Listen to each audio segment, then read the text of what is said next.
Okay, it looks like everybody's here, and I'm sure more will arrive.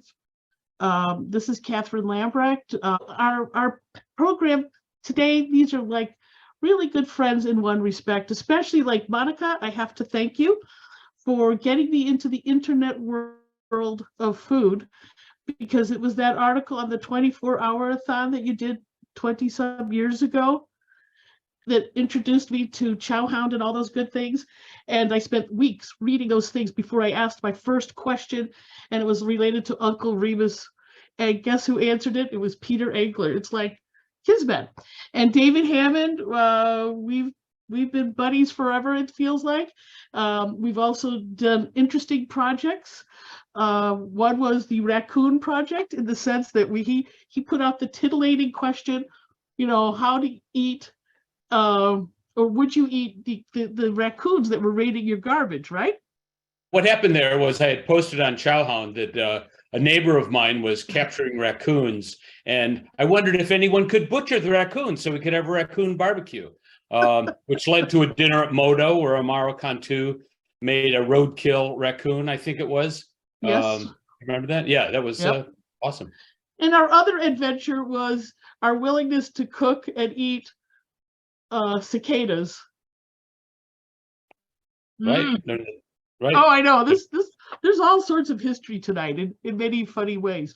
But I'm going to turn it over to you guys, because you've written a terrific book, which the cover is right there on the screen, but you wrote a terrific book about all these iconic foods that people, when they come to Chicago, really ought to give a try.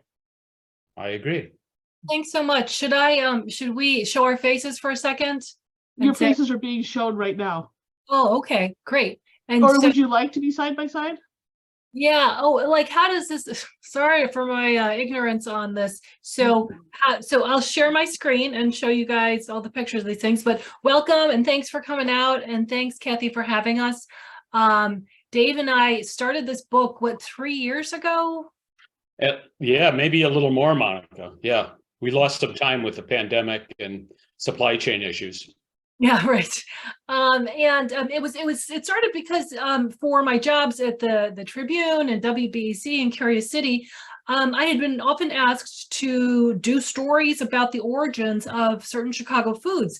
And as I did one after the other, I remember one day having lunch with our friend Bruce Craig, who is a hot dog historian and a food historian in general. And he said, you should really put this into a book. And he said, University of Illinois Press has started an imprint where they want to do sort of Midwest culture. And I said, dude, I do not have any time. I got kids who say I never spend time with them. I got editors who are, nipping at my heels for stories. I can't do this. So I ran into Dave at a party, and Dave, what did I say? You said, oh my God, if only I could find someone to help me write this book. I think it went something like that. Yeah, right. And then you said, I think I know who could do it. And so we put together the proposal, and University of Illinois Press said, all right. And then it was just a matter of coming up with a sort of a round number of dishes, creating criteria around it, and then cutting it right down the middle, like a Solomonic thing, like who gets tamales, who gets Italian beef. And so that's how we started on this thing. I went back to a lot of my previous reporting, and then I did some more reporting. I wanted to make sure people were still alive and things were still what they were. We each put together our 15 chapters. Hardly ever. I think we didn't see each other during almost the whole writing process, did we? Well, pandemic, yeah. Right? I mean, I was cowering at home, so I didn't see much of anybody. Kathy, I seem to have lost the slide screen. Is that just off at the moment? On now. Well, I figured I highlighted you both, and yeah, it has seemed to have gotten lost. It might be it dropped off, and we just have to recover it. There we go. Okay, good. Yeah, there you go. Right. So something kind of interesting regarding what Monica was just talking about, interesting to me at least. That Monica had done a lot of research on all these foods, or many of these foods. And so, she got the assignment, so she had first pick. And Monica chose some of the more obscure foods that kind of attracted me to, although I was neutral, I could have gone with anything. So I ended up getting some of the more common foods, which again, fine with me, like Italian beef and Malort and so on. But what's interesting to me is when we go on television, Monica, and talk about this stuff, people want to know about Italian beef and Malort. I mean, I would think perhaps culinary historians would be more interested in gampong chicken wings and sweet steak and so on. But to the average person who hasn't heard of those two more esoteric items, they want to know about the foods they already have had. They want to get the background on it, which I find both interesting and frustrating because we frequently, when we have an hour, sometimes we have like 3.5, 4 minutes on a television broadcast, we can only hit the one, the top ones that people want to hear about, and those seem to be the more common ones. Oh well. Well, for you guys, you're at the 500 level, so Right. We're not going to dwell on the super common ones. So let's get this party started. Let's start with one of my favorites. At all these stops, they always ask us, "What's your favorite?" I'm half Puerto Rican. My Puerto Rican grandmother helped raise us, so the Jibarito is my favorite. What's a Jibarito? Most of you probably already know. It's a sandwich. It started out as a steak sandwich with American cheese and all these fixins in it. But now you can find everything in it. You can find vegetarian ones. You can find octopus ones. You can find morcilla ones, which I love a lot. That's a blood sausage. But instead of bread, you get the plantain, the deep fried plantain. And now, David, you've had some pretty old ones, but these should be like super fresh, like searing and crispy and so hot that you can't even touch it, right out of the fryer, right out of its second fry, because you want to double fry these. And then always the best ones are smeared with some garlic and oil that's been kind of smashed in there. And you should be able to smell it before it even hits your mouth. I love the story of this because it was a down and out guy in, I believe, 1996 at the Borinquen restaurant on California. His name was Wansi Figueroa, and he said to me, my dad bankrolled a bunch of projects for me. I kept failing, and the latest one was about to fail. Nobody was coming into my restaurant. When I was looking through a newspaper called El Vocero, and I saw this recipe for something called a sandwich de plátano, and I made it. My dad said, "This is good. Put it on the menu." He went to Puerto Rico. By the time Dad came back from Puerto Rico, 2 months later, lines out the door. Everybody wanted this sandwich. And he said people started copying him. And then he said, "Okay, you want to play like that? I'm going to give away a free portion of arroz con gandule with it," which is rice and pigeon peas. And so they had to always give free rice with pigeon peas with this. Now you can find it in dozens of places in Chicago and across the nation.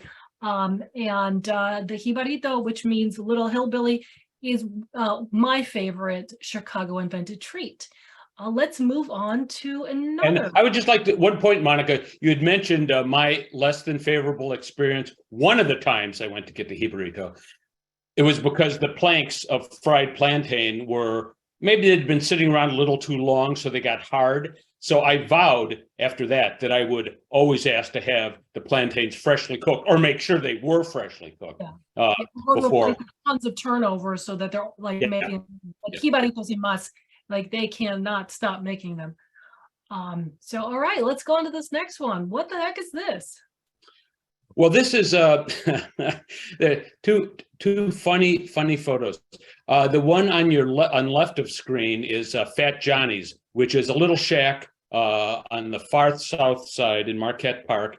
Anthony Bourdain was taken there by Peter Engler during, I think it was the first season of No Reservations. And they ordered a few different things, including the image you have on the right. The mother-in-law. Now, this image is not of the one on the right, is not of the mother-in-law from Fat Johnny's, which looked too awful to put on the screen. It really looked like roadkill, really. I mean, it looked like cars had been running over it for a few days before it was served. It didn't taste bad. This one that we have on the right is from a restaurant called The Hat on North Avenue, which really makes an effort to prepare a presentable-looking mother-in-law. Now, the mother, it's a funny name, right? Mother-in-law, where did that come from? Well, I think I may have found the origin of it. And after after I had already submitted the manuscript, I came across some journal that also suggested this is a possibility, although there's an element in there they didn't include. And I'll tell you about it.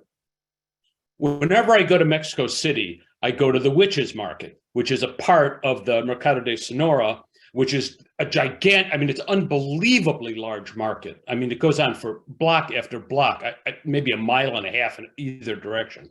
Big market. There's a series of little Quonset huts in back where the Witches Market is. And at the Witches Market, you can buy amulets, tokens, like wood that has certain properties you burn that will increase, your love life or your whatever. And I walked out of it and I was hungry and I saw a long line at this one stand right outside the Witches Market. And I thought, well, that must be the good place. I'll get in line. I had no idea what I was getting in line for. But I got to the front and I just said, one of those. And the guy put it together for me. And it was a guajolota, which is a torta, a Mexican torta, on not really a bolillo. I forget what the name of the bread is. Telero, I think that's it. It's a circular bread that's cut, and they put a Mexican tamale in there, not a Chicago corn roll tamale that you see in this photograph here on your right, but a Mexican tamale splashed in salsa verde. And it was really pretty good. I understand that this is mostly a breakfast food because it's just a mass of calories, which is good if you're going to put in a day of work. I later found out that there is a green sauce in Mexico called salsa de suegra, which is mother-in-law sauce. A connection? Not sure. But that is the most plausible explanation I have for the mother-in-law sandwich. However, there is a joke about it. Monica, you want to say, I'm getting tired of saying this joke. Why do they call it the mother-in-law? Because it can also give you heartburn, but don't bump. Right. Apologies to mother-in-laws everywhere. Yeah, that's the story. And I should just a point about the Chicago corn roll tamale. That's something you'll find at just about every Italian beef stand, many hot dog stands too. You've probably seen them. They're sold by Tom Tom and Supreme companies. And they're usually, Tom Tom, I believe, still comes in a paper wrapper that's very neatly tied at both ends. Supreme now puts theirs in a plastic bag, which is better for microwaving, which I'm guessing is the way most of these are eaten. And it's not like the beautiful little tamales that are made by abuelas in the back rooms of Mexican restaurants. These are extruded by a machine, cut into like little cigars, put in the bun, much like a Chicago hot dog, and then dressed much like a Chicago hot dog with the chopped onions and the chilies and the tomatoes. And they add chili, which wouldn't normally be on a Chicago hot dog, but actually makes this particular sandwich, which is extremely carb heavy, edible. Yeah, I whenever I bite into one, it's just, I'm searching for the snap of the dog, and instead you get the gush of the tamal. One of my favorite places for corn roll tamales used to be Veterans Tamales over on Archer. And you can still see the sign on the side of the building. The ghost sign is still there. Okay, so let's move on to one that is a favorite in Chicago. So Pizza Puff, strangely, I've been living in Chicago my whole life, and I never had a Pizza Puff. But I loved the story behind them. It turned out Elisha Shabazz was a Syrian Iranian who moved to Chicago at the turn of the century. And what was his business? He sold push carts for hot dogs to people. And what his great grandsons told me is he would take an old baby buggy, he would put some burners in it, and that became a hot dog push cart. He also sold the equipment that hot dog sellers would use, and he would go around to all of his clients and say, "Okay, you got to pay me for the rental of your stuff this month." One day, he got to one of the clients' houses, and the wife said, "I'm sorry, he's dead, and I have no money to pay you for this rental. But what I can give you is this recipe for corn roll tamales." And he took that, he incorporated it into what he sold to his hot dog customers, and he started a company called Il Taco. No, that's not a place where you get sick on tacos, but we got all the jokes ready to go. It is the Illinois Tamal Company, and that is still their top seller. No, it's not their top seller. It was their top seller for a while, where they would sell these corn roll tamales to the hot dog stands, until one day in around the late 60s, one of the sons, or it was the grandson, who was going around and delivering hot dog equipment, which now would be sold to standalone places, no more baby buggies, said, these new pizzerias are just killing me. What can we do to compete with the pizzeria? And he said, well, let me put my thinking cap on and let me think about something. So at the Illinois Tamal Company, they started, working on different ways that they could make pizza. And what they came up with was take a flour tortilla, put some tomatoes and probably the same meat that they were putting in their tamales inside there, maybe some cheese, wrap it up and see if we can get that so that it won't explode in a deep fryer, so that it will actually cook and come out and be delicious. He said it took a few years, but they found something that would do that. And it's amazing that today it still looks like someone just took an old flour tortilla and wrapped it the exact same way that first guy probably did it. And, with stuff that's overlapping in areas, I just don't care. And it's a huge seller. When I was trying to get the story out of the great grandkids during the pandemic, they kept saying, call back next week. We're in the middle of this big lawsuit with a company that's trying to use our name. We can't talk right now. I'm like, okay, I'll try calling back next week. Finally, they completed the lawsuit and they were able to tell me their story. To the victor goes the story. Could it have been someone else? I don't know, but they're the last people making it and they got a really good story. And they won the lawsuit, which they say proves that they're the folks who did it last. But in the process of writing the book, I said, you know what, I got to actually try this. So I did. I went down to the local hot dog stand by Wrigley Field. I can't remember what it's called. And I got it, and I was like, wow, nobody told me that when you deep fry these basically flour tortillas, they get sort of crispy and flaky, almost like a puff pastry. And so I had it with a salad and some wine. You're not supposed to do it that way. I have been told that the totally classic way to eat it is covered in mild sauce, but a lot of people think everything should be covered in mild sauce. But that is actually a delicious way to eat it. All right, so Dave, do you want to go Italian beef or Malord? We can. Why don't we just briefly go through Italian beef? I had my first pizza puff when writing the manuscript for this book as well, because I had mistakenly thought that pizza puffs were the same as pizza rolls by Totino. I thought the same thing. Yeah. And I had those before, so I don't need to try that again. But I like the pizza puff quite a lot, and I think it's cool that they're putting different ingredients in the puff now, so that you can have it with. Oh gosh, you've got 13 different flavors, and right. The first one was pork, but like all the other enduring Chicago classics, now the default is beef. Mm-hmm. Suitable for all people who aren't vegetarian or vegan. The Italian beef, we can deal this pretty quickly, as I think that most in the audience here are familiar with what an Italian beef is. We had our book launch party at Al's Number One Beef on Taylor Street, which I am fairly convinced. I mean, finding the originator of these foods is no easy task, because success has many fathers and mothers, right? A lot of people will claim to be the inventor once the sandwich is achieved, or the food has achieved popularity. I'm pretty sure it was Al Ferrara at Al's Number One Beef, or what became Al's Number One Beef, that came up with the idea of selling the Italian beef sandwich, making it a menu item. Now, the sandwich itself, and Chris Pacelli, whose father worked with Al Ferrara, said that this probably started, and others have said this as well, it probably started with peanut weddings in Little Italy in Chicago, where, because these were immigrants, like my grandfather, who came and settled on Taylor Street for a little while when he came from Naples, didn't have a lot of money for weddings. So what they did, they had these what were called peanut weddings. And some people say that peanuts were served there. Other people say no, it was only because they only had a little bit of money to buy food. I suspect that latter reason is the more accurate one. So they didn't have a lot of money.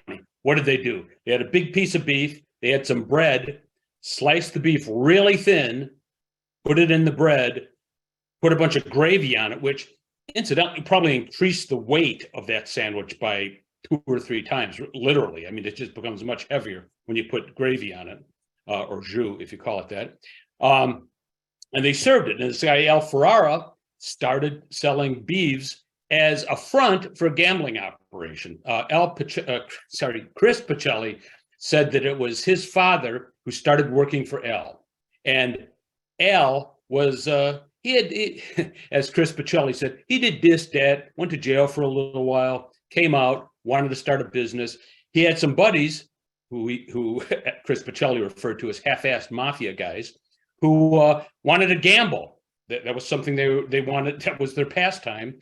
But they couldn't do it in the open because, of course, like now, it was illegal. So they needed a front. So Al Ferrara started making the beef sandwiches as a front for a gambling operation. And Chris Pacelli told me last summer, I think it was, that this was the start of places like Carm's and other beef stands in Chicago, too. I can't attest to that. There's documentation, certainly, that's going to support that. But that these were fronts for Italian guys, half-assed Italian guys, who wanted to gamble and needed something to sell so it would look like a legitimate business. Of course, on top of the sandwich is giardiniera. It's a Chicago condiment because in Chicago, giardiniera is made with oil and vinegar frequently. At Al's #1, they just use the oil, no vinegar. And the vinegared version of vegetables is called sotto aceto in Italy. There was such a thing for centuries before. It was a way of preserving vegetables. Add some oil, last a little longer. It also adds kind of a tangy touch, like a pickle. But at Al's, they just use they just use oil, and they just use celery in it, which is kind of, and some pepper, spices, of course. But celery is the main vegetable, which I happen to like. Their giardiniera is some of my favorite. By the way, when did Al start selling? It was like 1936, I believe. Thanks. Is celebrating their 80th this year. Yeah, right. 85. And so, Kathy, you shared with me the name of a scholar. Was it Tony? I want to say Bucatini. Tony Puccini, who spoke to my former colleague and friend Kevin Pang for his Italian beef episode, and he posited that this was actually an old Neapolitan recipe. Interesting theory, and the people from a village where he found a cookbook that had something similar to Italian beef in it, that a lot of them were in Chicago. I tend to think, like, well, then why wouldn't they have brought that to any other part of the United States where Neapolitans or people from the village went to? Mm-hmm. Unclear. Well, and in fact, if anybody wants to, there's the Kevin Pang version, but Tony did an extended talk on this right here on Culinary Historians several months ago, and the video's up there as well as the podcast. A very bright and knowledgeable guy.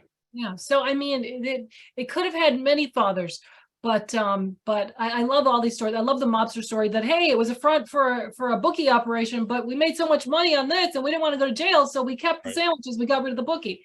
Go back to jail. Yeah. Back to jail. Okay, so let's move on to another one of mine. So who knows? Well, okay, we're not in a room together, so maybe you can put up your hands if you know what this is. Can we put up? I don't know how you put up hands. There is a label on it, Monica. Oh, darn it. Okay.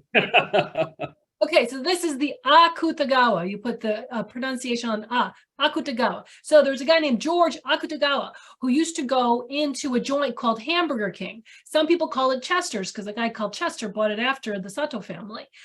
Some people call it Sonia's because Sonia bought it after Chester. It's still there today, owned by a guy named Jacob, who we ran into yesterday, and he has renamed it Rice and Bread. So it's this little place in Wrigleyville from when Wrigleyville was a very Japanese neighborhood. After, when I wrote about this, I took it as an opportunity to talk about how so many people were forcibly relocated after forced internment to Chicago, because they're like, you're not going back to California to hang out with your pals and plot God knows what. You're going to go to these new places. And they had to sign something that said they would do their best to become Americans and not congregate in a whole bunch of Japanese. So what did the Sato family do? They said, oh, well, we're opening a place called Hamburger King. Doesn't that sound American? We're going to have hamburgers and French fries, but we're also going to have some little pickles, sometimes cucumber pickles, the daughters told me, and we're always going to make a lot of rice. But what did they do to the rice? They put gravy on it. They became like rice and gravy in a bowl for 25 cents, a big bowl of it you could get to really stick to your ribs. And the daughters of the inventor told me, this was a place for working class families. This was a place where the Cubs managers would come every morning with their cigars and the newspapers and scream about what the columnist said about them. But it was a place for everyone. And their father would wake up early at 5 a.m. to get breakfast ready for folks. But he also he would work in the mornings and he'd watch the Cubs games 2 doors down at the Nisei Lounge. And sometimes the daughters would have to drive him home. But he had a pal named George Akutagawa. They said he was a businessman. He'd come in suits. He was a Hawaiian Japanese, because those had come here too. So the local Moko theory is very clear here. And he'd say, hey, I've had a lot to drink and I'm really hungry. Can you make me this thing? Can you take some stuff that you've already got, green peppers, onions, hamburger meat, but also bean sprouts, and can you crack an egg over it and give it to me? Well, George Akutagawa would eat this every day, and folks started saying, hey, what's he eating? And they said, I don't know, we'll just call it the Akutagawa. And everybody started ordering it. And even though the restaurant has gone through 4 owners today, it's still a huge seller. And other cooks who have eaten at that restaurant have taken it to their places. So you can still get it at the Fullerton Diner, I believe, Fullerton and Ashland. There was another small place in Rogers Park where another cook went. So where they call it the octa, like octopus, the Octagawa. And so that was one of the criteria for us, like it can't just be served at one place. And so I believe it was a way to still be Japanese at a time when you were told, stop being so Japanese. And I love that it's still there today. Is it the most delicious thing in the world? Who's to say? I had a plate of it last night, right before the Seder. Yeah. Oh, really? That's great. Why do we eat the bitter Akutagawa tonight? Like if you put some kimchi on it and some gochujang, which they have there now because it's become more of a Korean American place, it's delicious. But I just love that. And I think so the theories are that it might be an echo of Loco Moco. Moco Loco? Loco Moco, I believe it is, yeah. Which is a sort of a hopple popple. It's sort of funny that hopple popple dishes all have those same sort of names. Gravy and rice and a hamburger on top, right? Yeah, right. From Hawaii, or I was thinking it could be a bit of an echo of okonomiyaki, which basically means how you like it. Just put some stuff in eggs. Either way, I love that it really represents this time when there was this big Japanese American population in Chicago told not to be so Japanese, but they found some ways to be sort of Japanese. So that's that. Where should we go next, David? You want to do Malort? I mean, just as a quick breeze through that. And thank you, Kathy, for including this advertisement that plays on the kind of traditional knuckleheaded machismo that I think fueled the consumption of Malort for many decades. If you've had Malort, you know that it's a bitter sip. It's not, honestly, I don't think it's that bad. I don't think it's that good either, but it's a brandy that's wormwood forward. That is the key flavor in there is wormwood, and wormwood is an herb that grows in many parts of the world, including Sweden, which is where Mr. Jeppson, the originator of Malort, came from. And in fact, Malort in Swedish means wormwood. Now, wormwood was also a key ingredient in absinthe, and that is why absinthe in its original form was banned in Europe and the United States for many years, because it was believed the wormwood, or actually a chemical called thujone in the wormwood, would drive you mad and blind and homicidal, because there's a story of a French guy who drank too much of it, went crazy, and started murdering his family. Terrible story, sorry to bring it up. It was later determined that that was not true, that thujone did not have that power to derange men's minds and make them crazy. But Chicagoans are still kind of crazy about it, usually because they like to, it's fun to, some people claim they like Malort, it's true. Others don't pretend to like Malort, but if a friend comes in from out of town, a tourist in other words, they will ask, hey, can I buy you a shot of Malort? Chicago's own spirit? Oh, sure, why not? And then the friend will take a sip of it, and when they take that sip, you pull out the camera, take a shot of it, post it on Instagram, hashtag MalortFace. And if you go on Instagram and search hashtag MalortFace, you'll see a lot of people who looked a little like Monica in the studio a few weeks ago when she had her first taste of Malort. What did you didn't like it very much, did you, Monica? Well, I mean, I found it I like bitter, but I found it a little too bitter. But I've been told you have to have it at least 3 times and then you start loving it. So I got 2 more times to go. Tremaine Atkinson of CH Distiller that makes Malort, I'm sure would encourage you to have at least three sips of it. I ran into him the other day and I said, this has got to be a case study in some business textbook, because this is a spirit, a product that's marketed based on its repugnance. It's based on the idea that it's not very good, and yet people buy it and sales are going up. And Tremaine told me that, in fact, he did just give a talk at, I think it was DePaul Business School, where he explained to people about their strategy, which was to maintain the Malort tradition of its awfulness, because that's what sells, which is amazing. You don't usually market a product based on its undesirability. Monica? So bad it's good. We're going to be doing a literary festival in Champaign-Urbana in September that's sponsored by Malort. So I think we'll know. I guess it's hot with the kids. Sorry, I put a lozenge in. I'm still suffering from COVID, which should make you happy that we're doing this remotely. Mm-hmm. Not suffering, just a little. Okay, so next up for me is gampong chicken wings. I'd been eating these for years without having any idea that they were invented in Chicago, until I started interviewing the folks at Great C. Some people say Great C, some people say Great C. That's written both ways, one on the sign, one on the menus. And I believe when I asked someone to translate the Chinese in there, it's not Korean, they're ethnically Chinese Koreans. They said it's C's, or maybe I'm wrong. C's. Anyway, so the way this started is there was a big drought in Shandong, which is the northeastern part of China.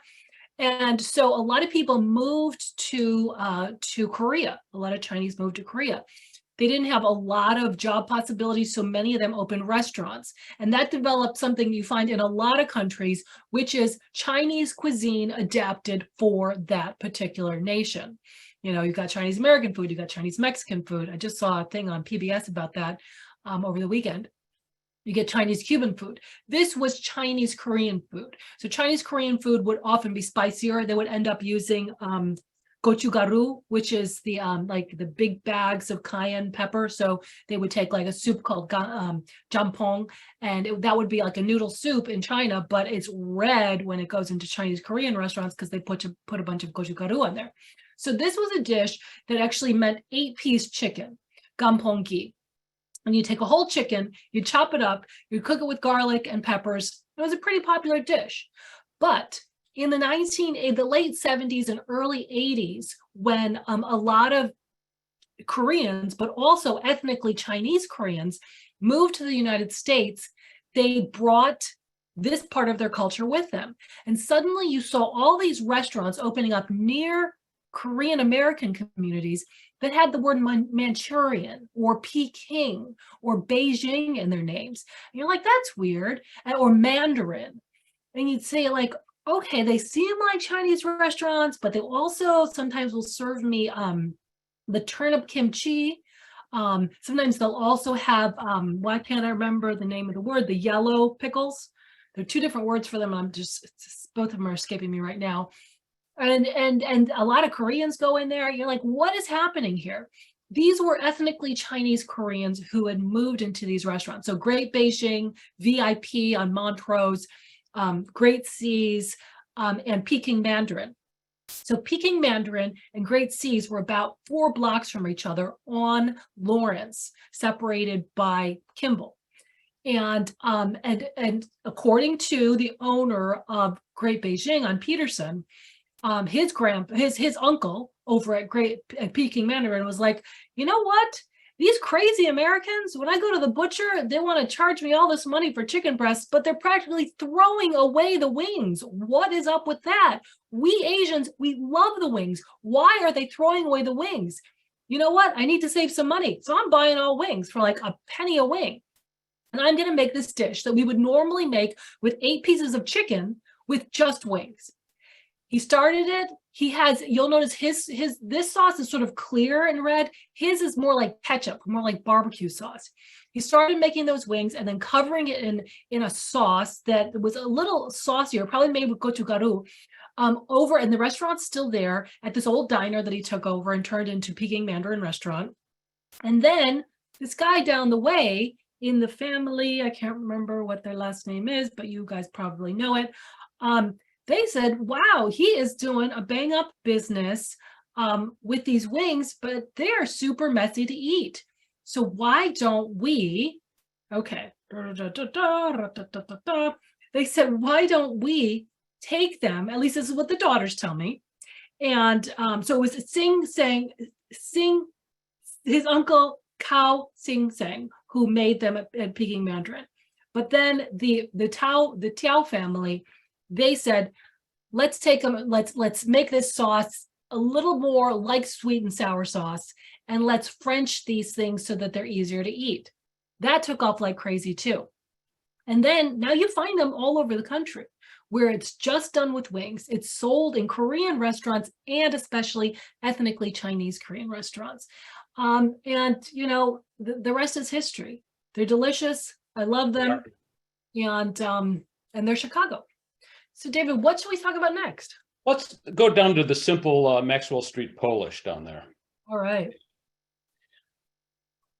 You could hardly imagine a simpler sandwich here. It's a Polish sausage, pork, not beef. I talked to Jim Christopoulos, the current owner, and I believe the grandson of the original Jim, of Jim's Original, which was once located on the corner of Halsted and Maxwell Street, dead center in the Maxwell Street market. And I remember going to Maxwell Street sometime in the 60s. I went with a buddy to get an old carburetor that he could put in his 49 Ford.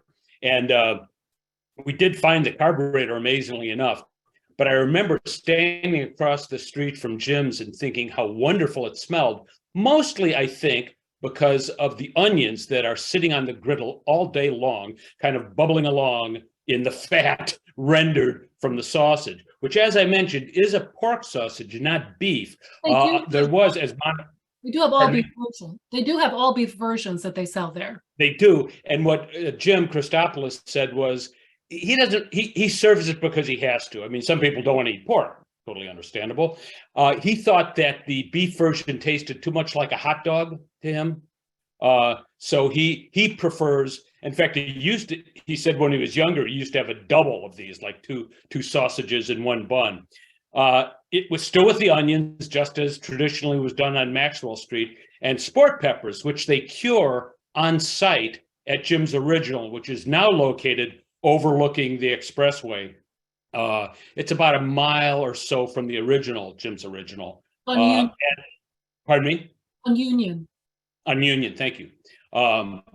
And I asked Jim what he thought, excuse me, Chris, what he thought, what his best seller was. And he said, oh, undoubtedly the Maxwell Street Polish. That's what everyone wants. And the reason he gave was that, like much food, quick, filling, and delicious. That's what people are looking for, especially at 2 a.m. in the morning, which used to be a time you could go and get something at Jim's Original. But under the Lightfoot administration, they shut that down. They thought it was creating a crime, which it could have been. You know, I don't really know what the crime stats were for that area, but they ruled that I think they have to close at midnight now, but they can open at 6. And the place is usually pretty busy. But yeah, gone is that feeling of going up there at 2 in the morning with a bunch of other people kind of swaying around, looking for a little belly ballast to sail home on. Yeah, I really like it.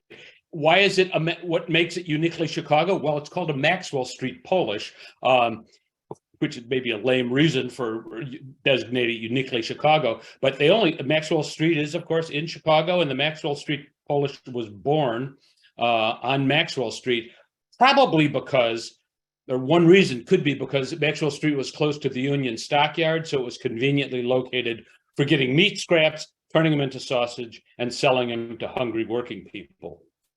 It's funny that Macedonians made the Polish.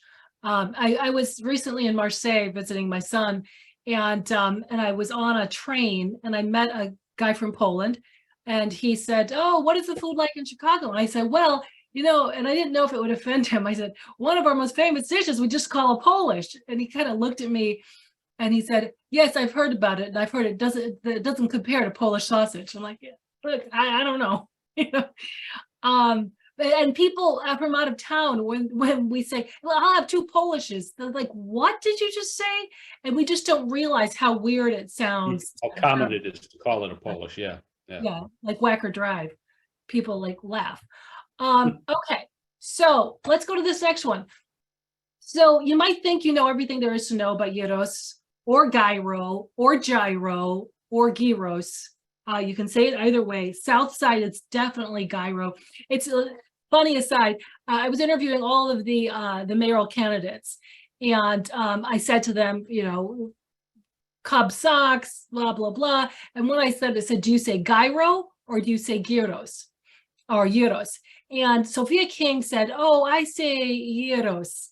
And Jamal Green came up. He's like, I said to Sophia, who are you kidding? It's gyro. Why are you saying gyros like you're so north side?" So north side accent.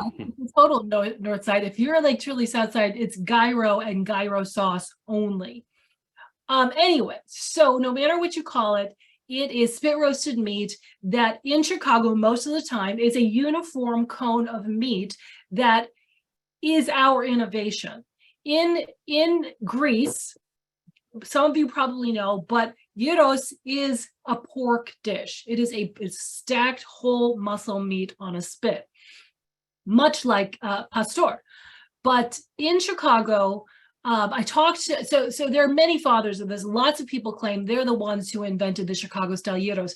And you know what I really learned? It was probably a guy named John Garlic, a white guy, a non-Greek guy named John Garlic in Milwaukee that probably mass produced the first one.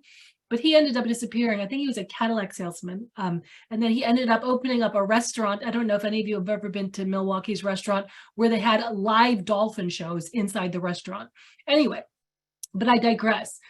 It was a few different people in Chicago said they made it, but I focused on the Kronos company because they ended up sort of merging with another one of the biggest companies. And this guy didn't say that he actually invented it. Alexander the Greek probably invented it when he asked his soldiers to take their swords and spear some meat and turn it over the fire. But Peter Parthenus, he said, I was fresh Greek and I was living going to school at UIC and I was an engineering major. So I would eat at these restaurants and they say, "Hey, this rotisserie I've got, it's not working and I can't get any good parts. Can you fix it for me? You're an engineer." So he said he kept trying to fix it. And he said to them, "Why don't I just make one here?" So he was in his Lincoln Square basement and he perfected the rotisserie for this. And at this time, all the restaurants in Chicago had started just making these patties and stacking them themselves in the kitchen. And he said he was selling them from restaurant to restaurant, these rotisseries. And he's like, "What am I doing? If I sell this rotisserie, I sell it once. But if I sell the cone, I sell it every single week." Because as he was doing these demonstrations, he would show them, "Okay, here's how to make the cone and here's how to do this." And he said, I could make these better. So he said that it became a specialized thing to get a guy who knew how to stack them. And he said, "I can make it for you. I can make it cheaper." And his big innovation was when he said, "I stopped asking my guys to, make a patty, pack it. And we realized we could make it into sort of a slurry and then put it in this pressurized cone-shaped thing, pour it in, pressure cook it, and then have a uniform thing with uniform spices. When you get these people who make them on their own, some parts are going to be saltier, some are going to be more garlicky. This, you can mix it all together. And that's what he did. He made a company, and then he joined in with John Garlic in Milwaukee, and he got his facility, and that's how he started Kronos. And all of the big companies that made them have been consolidating, and Kronos is now one of the big three, and they're all in the Chicago area. The first one he shipped off in Greyhound bus to Atlanta, Georgia. And he said, and I said, he's like a really rich man now. And I said, are you surprised that there are all these, you can go to Middle America and they're like, hey, you want the gyro omelet, or you want a gyro cheeseburger or gyro salad? He's like, no, that's not no at all. Every time I was trying to sell this, I would tell them, hey, make a cheeseburger, make a salad, make an omelet. And I'm like, wow, you're pushing. He's like, I pushed it all the time. And I told them, I can't do his accent. I'm probably not supposed to do a Greek accent. Here's what's my selling point. I said, gyros, you can turn a profit. Ba-dum-bum. And so that's how Chicago became the center of sort of industrial gyro making that allowed it to go to Middle America, that allowed it to just be shipped everywhere and made into this very uniform, affordable product with mostly beef, a little bit of lamb. Where do you want to go? Oh, let's see. How about Taffy Grapes? That's a favorite of mine. Taffy Grapes. That's toward the bottom. Taffy Grapes. All right. What the heck are these? What are they covered in? Where do I get them? Good questions, Monica. I'm glad you asked. What are they? They're green grapes, and they can be dipped in white chocolate or icing or dark chocolate or cake or just about anything that will hold to the grape and then will hold nuts sprinkled on top. Where can you get them, you ask? Well, I got these at a Baba's Steak and Lemonade place on Madison Street. There are several on that stretch from Oak Park into the city. And they're usually right by the cashier. So as you're buying your steak and lemonade and you're thinking, God, I'd like to get something for dessert, there are the Taffy Grapes sitting there. Now, why do they call it Taffy Grapes? Pardon me? Slide a little more money under that bulletproof glass, and then you get right. They're called Taffy Grapes, I believe. I mean, I've never seen this written down, but I'm just speculating here. I think I'm right.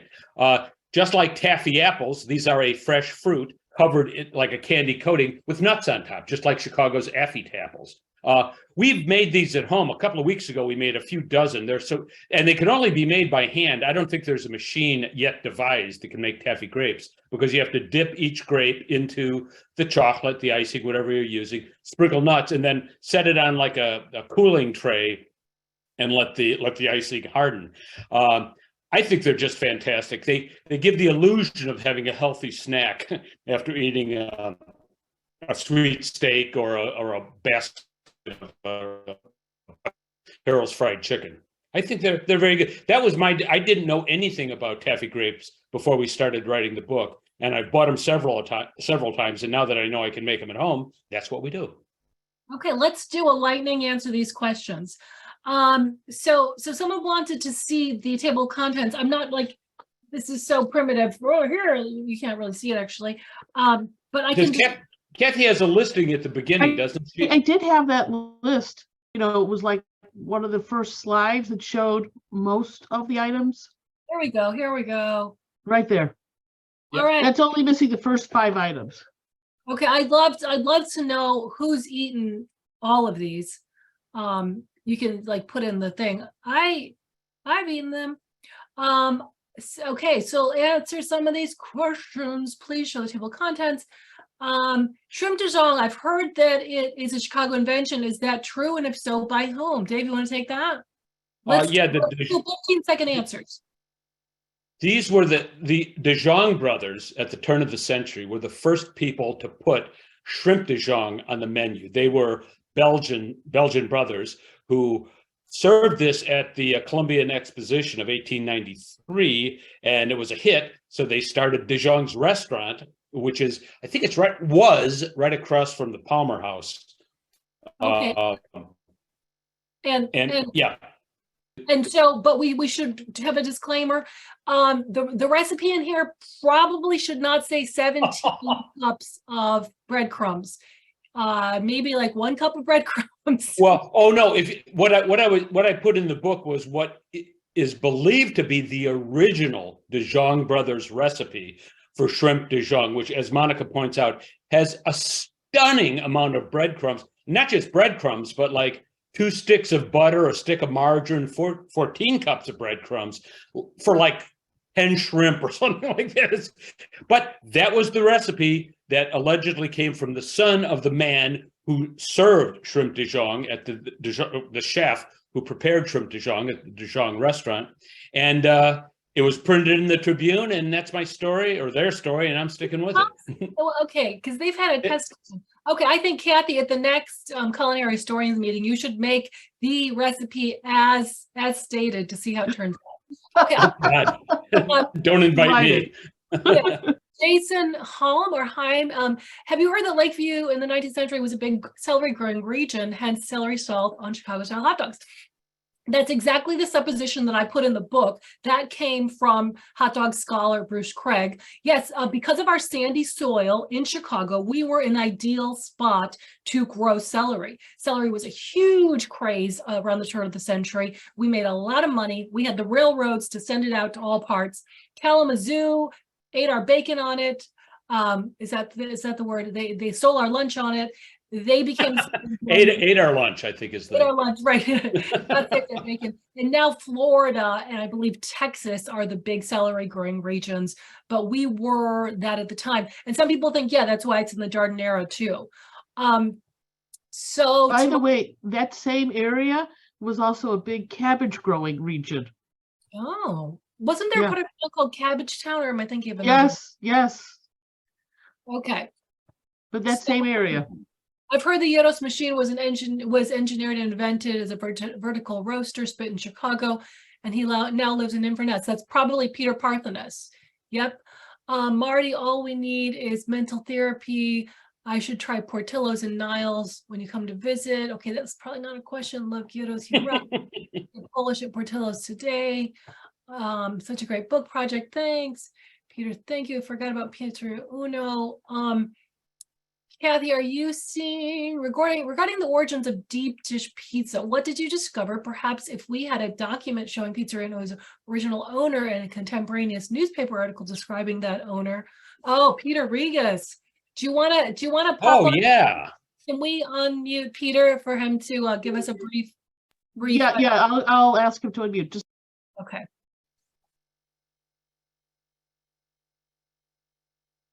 Jibarito sandwiches are often found in Puerto Rican neighborhoods. There are suggestions in the book.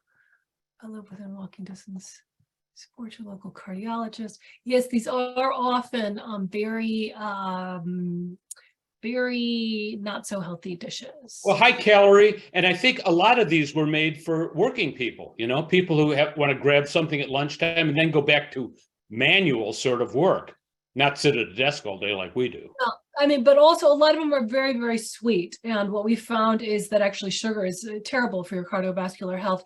So for instance, the lemonade and steak and lemonade, it is the sweetest thing. Like it's lemonade, and then on top of that, which 2 syrups do you want to go in it? And you can add 2 syrups. They told me I only added 1. If only I had known. Oh yeah, well, I got to add 2 syrups, and I was not able to have more than 2 sips. That's about my teeth hurt. Mm-hmm. Peter Regas is ready to talk. Great. Okay, tell us about the origin of the dish.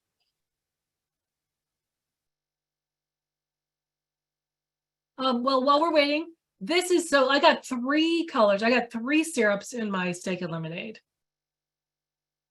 And maybe while we're waiting for Peter, I can tell you steak and lemonade. I went in search of all the, I had a question, what's with all these steak and lemonade stands on the South Side? You Northsiders are probably like, what the heck is steak and lemonade? It is a sort of Philly cheesesteak that's served on the South Side with this, which is what they call lemonade. So I finally tracked down a Jordanian American who told me he invented it because he wanted to make something like the Philly cheesesteak, and then he put these slushies basically on the menu, and he said they went together like mom and pop, steak and lemonade. And he said that this was actually based on a famous Jordanian lemonade. I didn't believe him until I went to a place in Mount Prospect. I believe I had written about it in Axios, and there they had it. It was called Limonona, and it was a famous Jordanian lemonade, also icy like this, like a Slurpee, but it had mint in it. The extra flavor was mint rather than what you have here. So it's super popular. They even have them in Kentucky. They have them in all these other states. They're like, yeah, Chicago style steak and lemonade, right? And then you get Northsiders who are like, Chicago style, what? Yeah. It's super interesting. Peter, do we have him on the line, producer? He's here. I have a feeling he might have a problem with his microphone. Okay. But he has done quite several extensive talks for culinary historians. They're online, on YouTube, on the origins of Chicago and New York and other types of pizza.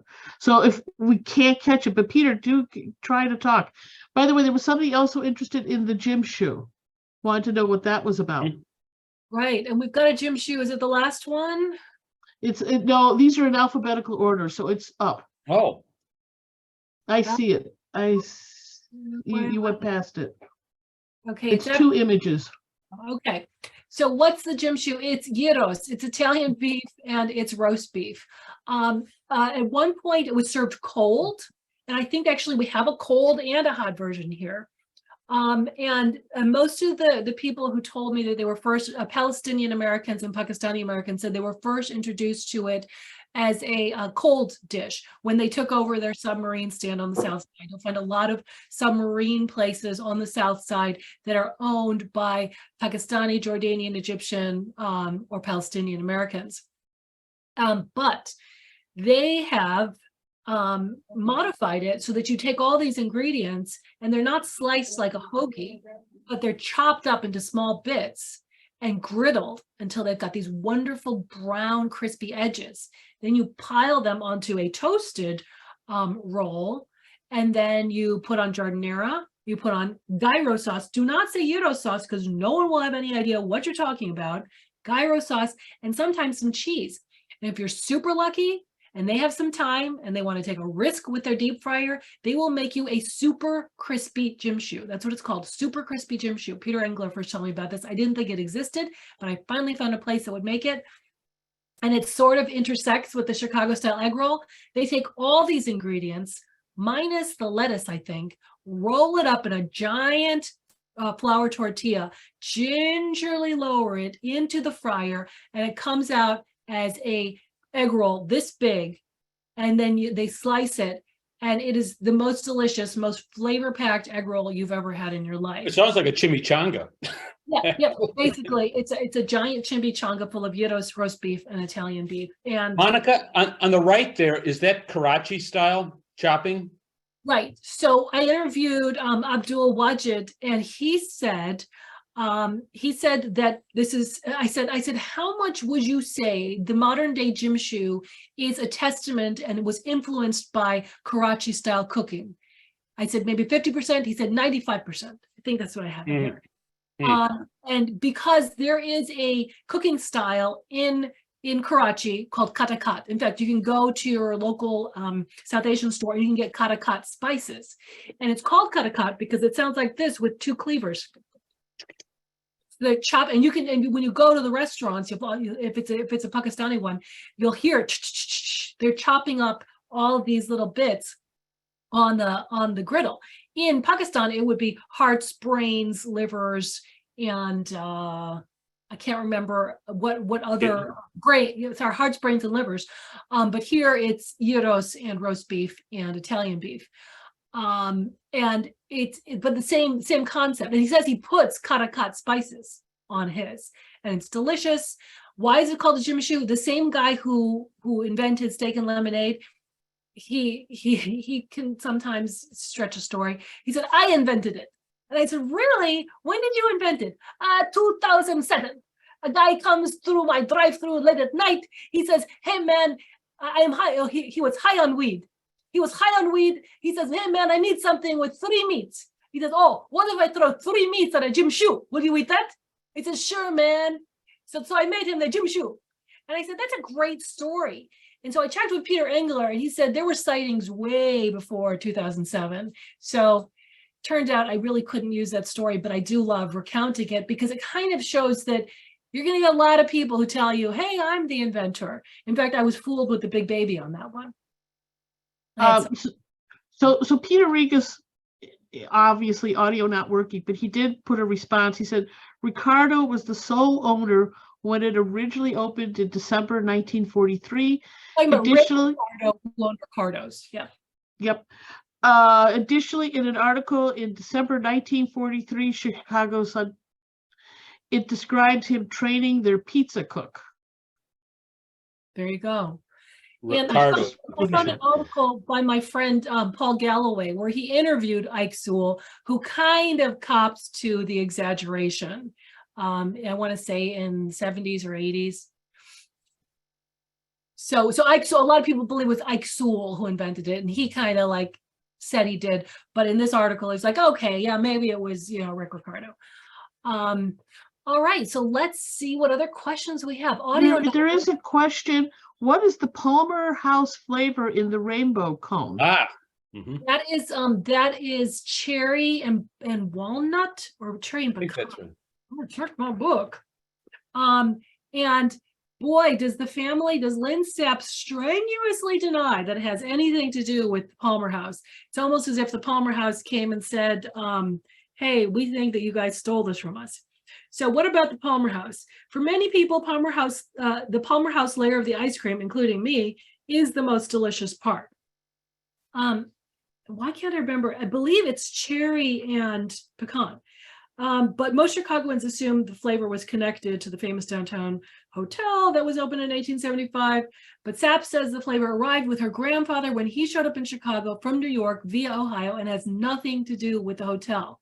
It's a cherry walnut ice cream. And one interesting thing she told me was that the original rainbow cone actually had a black walnut flavor that was very much in style at the turn of the century, but it got ditched. Sorry, walnut maple. But she said that he made it because there was really nothing out there in that part of Beverly at the time, just cemeteries, but lots of people who'd go to the cemetery on weekends and then needed a snack on their way home. And he wanted to make a very special snack. And the only way you could load that many flavors onto one cone was to use a spade that he custom made to kind of slap it on there rather than putting the balls on there. Can I get in a question or a comment? Sure. Of course. So I read your book, or at least half of it, while dealing with the election the other day. And when I turned to the chapter on Chicago-style egg rolls, you gave me a surprise. I did not expect there's a jerk chicken version of Chicago egg rolls, which means I have to now go eat one to check it out for myself. But how long have these been around? Oh, that I'm not sure, but I don't think it's been very long. But I think the most distinctly Chicago style egg roll, it also served at Three Kings, and I include a picture of that place on Madison Street in the book.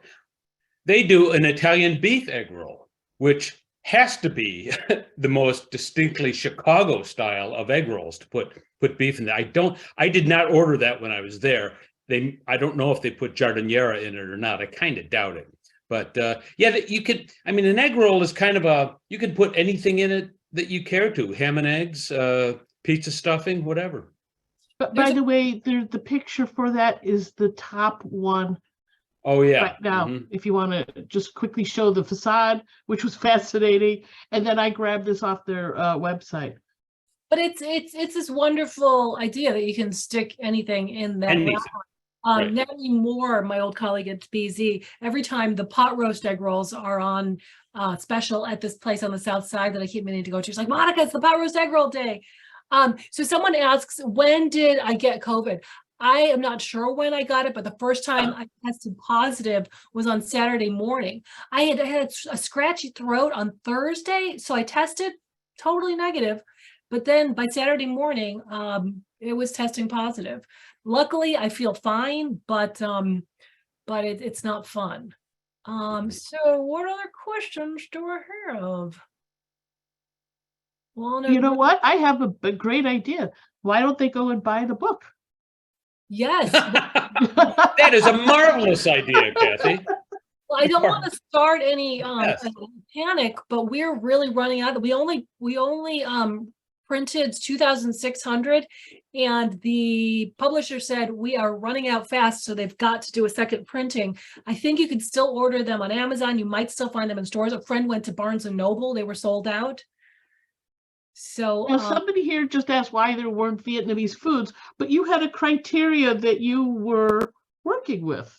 they had to be invented here and served at multiple restaurants in that version. Because we didn't want to just do like a restaurant special. If we were focusing on restaurant specials, we'd have thousands of different restaurant specials to deal with. We wanted food. Do you know of any Vietnamese foods that were invented in Chicago that are served in other places? Because we would love to add them. Yeah, definitely. That's a good challenge. Yes. Oh, we can tell you some of the ones that we'd love to put in the next edition. Where's the map of where to find it? Well, that's a really great idea. We were thinking of doing an app or some sort of interactive or web thing that would be like, ding, ding, ding, ding, you're within, 5 minutes of a really good hot dog or something. But we really did this on a shoestring budget, as you may notice from our pictures that were all taken by us, sometimes with telephones. They look very authentic, though. Well, thank you. But once we let's say this does well, maybe they'll let us like kind of up our game, and maybe someone suggested a coffee table version. A coffee table book, right? Someone said tours, where we could do tours of it, and maybe we'll be able to do sort of a better version. Oh, did we all lose our? Here we go. But so David, do you want to talk about some ones we might add to the next edition? Oh, well, after the book came out, I got a call from Rob Lapata, who I met on LTH Forum, and he said, I guess he had read or seen one of our television appearances or read about it or something. He said, "Have you ever heard of the Wapachosa?" And I had not heard of the Wapachosa.